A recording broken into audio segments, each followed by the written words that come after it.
బంగారం, బ్యాంకులు, ఇతర ప్రైవేటు సంస్థల్లో ఉన్న విడిపించి కొనబడను. కొమ్మూరి గోల్డ్, ఆంధ్ర మరియు తెలంగాణ. నాన్న కావాలి, ఇదో సినిమా పేరు కాదు నేను చెప్తుంది.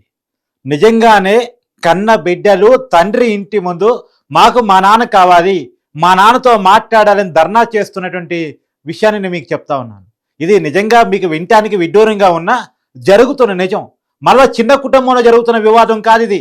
దువ్వాడ శ్రీనివాస్ అని వైసీపీ ఎమ్మెల్సీ, టెక్కల్లో వైసీపీ ఎమ్మెల్యే క్యాండిడేట్గా నిలబడ్డ వ్యక్తి ఎవరి మీద? అచ్చెన్నాయుడు మీద. ఇప్పుడు రాష్ట్ర మంత్రి ఉన్నారు కదా, అచ్చెన్నాయుడు మీద నిలబడ్డ వైసీపీ నేత దువ్వాడ శ్రీనివాస్తో మాట్లాడాలని ఆయన కన్నబిడ్డలు ఇద్దరు చదువుకున్న వాళ్ళు, వాళ్ళకు స్థాయి ఉంది, స్టాండర్డ్ ఉంది, వాళ్ళు తండ్రితో మాట్లాడాలని చెప్పేసి గేటు ముందు ధర్నా చేస్తూ ఉన్నారు. సెక్యూరిటీ సిబ్బంది వాళ్ళ నాన్నున్న ఇంట్లోకి వాళ్ళని పోకుండా అడ్డుకుంటా ఉన్నారు. అది మనం చూస్తూ ఉన్నాం. అయితే ఇంకొక విషయం ఇక్కడ కీలకంగా మాట్లాడాలి.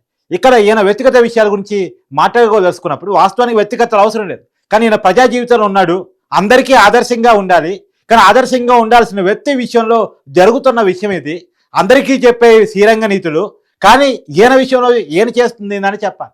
వాస్తవానికి దువ్వాడ శ్రీనివాస్ గారికి ఆయన భార్య అయినటువంటి దువ్వాడ వాణి గారికి మధ్య చాలా కాలంగా గందరగోళం నడుస్తూ ఉంది, గ్యాప్ నడుస్తూ ఉన్న క్రమంలో అఫీషియల్గా డైవర్ తీసుకున్న తర్వాత ఇంకో పెళ్లి చేసుకుని, కానీ అతను వాణి గారితో ఉంటూనే ఇంకొక లేడీతోటి ఒక సంబంధాన్ని పెట్టుకున్నాడు అనేటువంటిది వాణి గారి ఆరోపణ.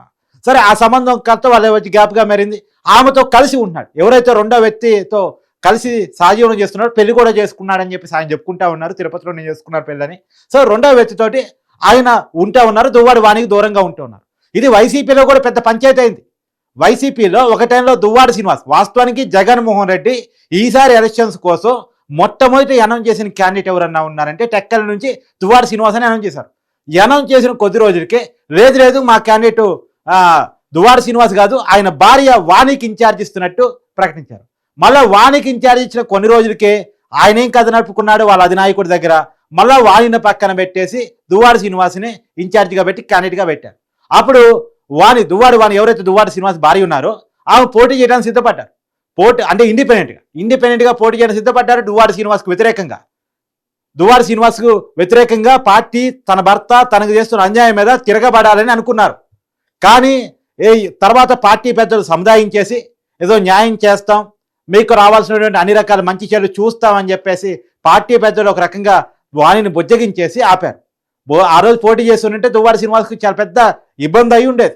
ఇప్పటికి కూడా ఆయన ఎమ్మెల్సీగా ఉన్నారు, మన ఎమ్మెల్యే క్యాండిడేట్గా ఓడిపోయారు ఆయన అచ్చెన్నాయుడు మీద. గతంలో కూడా పార్లమెంట్ సభ్యుడిగా పోటీ చేసి 2019లో కూడా ఓడిపోయారు వైసీపీ వేలో కూడా ఆయన. సరే, ఇవన్నీ పక్కన పెట్టేస్తే, సరే ఈ పర్టికులర్ విషయంలోకి వస్తే ఆయన కొన్ని రోజులుగా పూర్తిగా 2 సంవత్సరాలుగా ఆ ఫ్యామిలీకి దువ్వాడ వాణికి దూరంగా ఉంటా ఉన్నారు, వేరే చోట ఉంటా ఉన్నారు. ఆయనతో మాట్లాడడానికి కన్న బిడ్డ ట్రై చేసినా స్పందించట్లేదు. సో వాళ్ళు ఫోన్లు ఎత్తట్లేదు, వాళ్ళతో తండ్రితో మాట్లాడే ప్రయత్నం చేస్తే సహకరించట్లేదు. కాబట్టి డైరెక్ట్గా తండ్రిని కలుద్దాం, కలిసి నిలదీసి నువ్వు మాకు కావాలి, మా కుటుంబానికి కావాలి, మా కుటుంబ పెద్దగా కనీసం మా మంచి చెడు చూడటానికి నువ్వు రావాలి, మా మంచి చెడుని గాలికి వదిలేసావు, మమ్మల్ని గాలికి వదిలేసావు, మమ్మల్ని కన్న తర్వాత ఆ బాధ్యతగా తండ్రిగా నీ బాధ్యత నువ్వు చూసుకోవాలి. కానీ తండ్రిగా ఇప్పుడు ఎమ్మెల్యేగా నీ బాధ్యత అంతా చూస్తున్నావు, ఎమ్మెల్సీగా నీ బాధ్యత అంతా చూస్తున్నావు అనేది జనం చెప్తారు. కానీ కనీసం తండ్రిగా, కుటుంబ పెద్దగా కనీసం మా బాధ్యతను కూడా చూడవా, మా పట్ల కూడా కనీసం స్పందన లేకుండా ఉంటావా అని చెప్పేసి కన్న బిడ్డలు తండ్రిని వాపోతూ గేటు దగ్గర ధర్నా చేస్తున్నటువంటి సంఘటన నిజంగా చాలా మందిని కలిచివేస్తూ ఉంది. ప్రజాప్రతినిధిగా ఉన్నటువంటి వాళ్ళు 10 మందికి నీతులు చెప్పాల్సినటువంటి వాళ్ళు, 10 మందికి ఆదర్శంగా నిలవాల్సినటువంటి వాళ్ళు చేస్తున్న పని ఇలా ఉంటారా? వాస్తవంగా వ్యక్తిగత జీవితాలు ఆదర్శంగా ఉండాల్సిన పరిస్థితి ఉంది. పొద్దున్న వచ్చే జగన్మోహన్ రెడ్డి గారు ఇంకొకరు 3వ పెళ్లిళ్ళ గురించి ఇంకొకరి గురించి మాట్లాడుతూ ఉంటారు. కానీ వైసీపీ నాయకుల వ్యక్తిగత జీవితాలు ఏంటి, వాళ్ళ పార్టీ ఎమ్మెల్సీ ఇలా కన్న బిడ్డల విషయంలో ఎలా వ్యవహరిస్తున్నాడో జగన్మోహన్ రెడ్డి గారు స్పందించాల్సిన అవసరం అయితే ఉంది. ఎందుకంటే కన్న ఆడబిడ్డలు వాళ్ళు పాపం రోడ్డు మీద పడి గేటు దగ్గర ధర్నా చేస్తుంటే దాని మీద స్పందించాలి కదా, మాట్లాడారు కదా. ఏం శ్రీనివాస్ ఇది పద్ధత కాదా అని మాట్లాడారు కదా. వాస్తవానికి ఆ అధినాయకుడే, వాళ్ళ పార్టీ అధినాయకుడే చెల్లిని తల్లిని రోడ్డు మీద పక్కన వదిలేసి తల్లిని ఇంట్లో కూడా రానియకుండా వదిలేసిన సంఘటనలు ఉన్నాయి. కాబట్టి ఆ పార్టీలో మిగతా నాయకులు కూడా అలా ఉన్నారా అనేటువంటి ఒక ఆశ్చర్యాన్ని కూడా ప్రజలు వ్యక్తపరుచున్న పరిస్థితి. సరే, ఏది ఏమైనా సహజంగా అయితే వ్యక్తిగత విషయాలు ఎవరికి మీడియాకి అవసరం లేదు. కానీ ఎప్పుడైతే ఆడబిడ్డలకు అన్యాయం జరుగుతుందో, ఆడబిడ్డ నడి రోడ్డు మీదకి వచ్చి ఆందోళన చేసే క్రమం వస్తుందో, ఇక ఆడబిడ్డని కదా ఏ బిడ్డలైనా అన్యాయానికి గురవుతున్నారని చెప్పేసి వాళ్ళు ఆ వాపోయే పరిస్థితికి వచ్చారు, అప్పుడు ఖచ్చితంగా దాని గురించి మాట్లాడాల్సి వస్తుంది. అందులోనూ ఆదర్శంగా ఉండాల్సిన వాళ్ళు, 10 మందికి నీతులు చెప్పాల్సిన వాళ్ళు, 10 మంది తప్పు చేస్తే ఇది తప్పు అని ఎత్తి చూపి దాన్ని సరిదియాల్సిన వాళ్ళు కూడా తప్పులు చేస్తూ ఉంటే మరింతగా మాట్లాడాల్సిన బాధ్యత ఉంటుంది.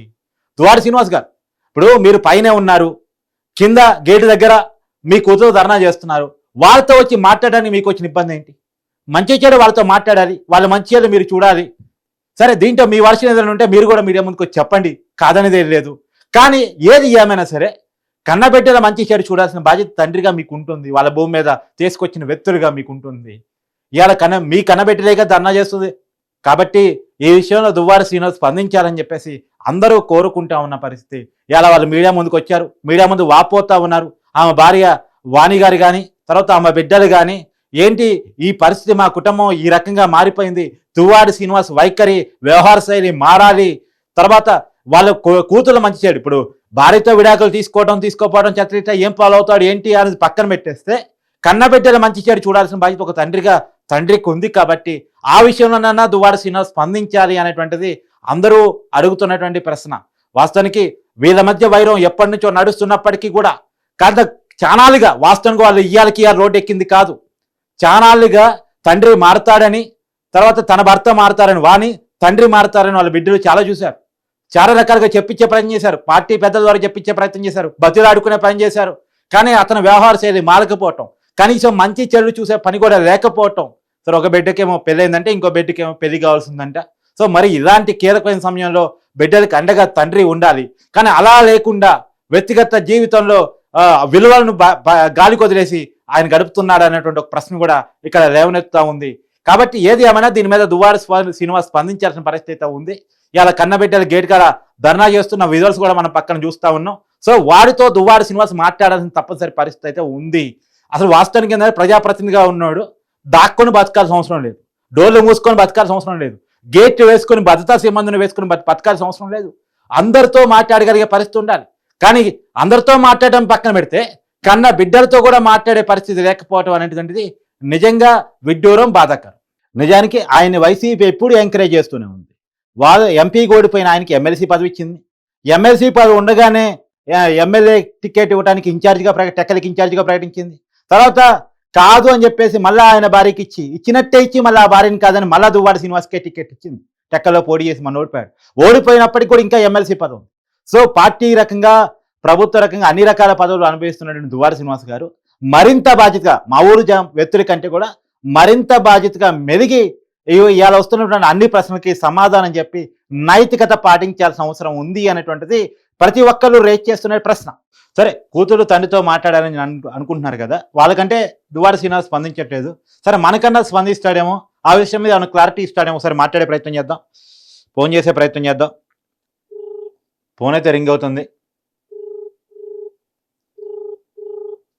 రింగ్ అవుతుంది. Duvvada Srinivas YCP party MLC, Tekkali party in-charge YCP.